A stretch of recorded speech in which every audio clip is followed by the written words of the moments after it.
অবশেষে বৈষম্য বিরোধী ছাত্রদের অসহযোগ আন্দোলনের তোপে পদত্যাগ করে দেশ ছাড়তে বাধ্য হলেন শেখ হাসিনা ও তার বোন শেখ রেহানা।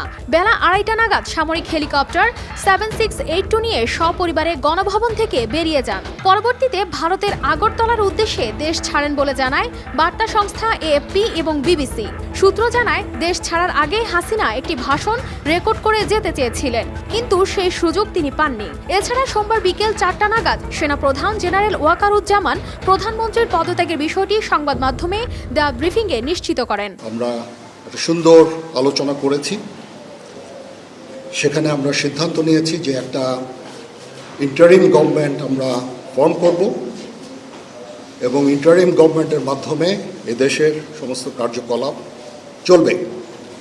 আমরা এখন মহামান্য রাষ্ট্রপতির কাছে যাব যে এই ইন্টারিম গভর্নমেন্ট ফর্মের ব্যাপারে ওনার সাথে আলাপ আলোচনা করে আমরা একটা ইন্টারিম গভর্নমেন্ট ফর্ম করে দেশ পরিচালনা করব।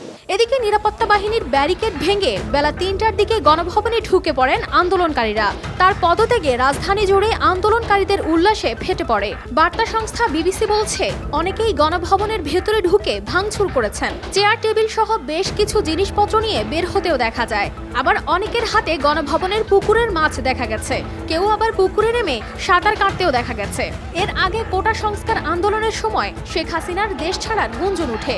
এতে তীব্র প্রতিবাদ জানিয়ে তিনি বলেছিলেন, তিনি শেখ মুজিবের কন্যা, দেশ ছাড়ার পাত্রী নন। কানিস ফাতেমা শিমু, RTV।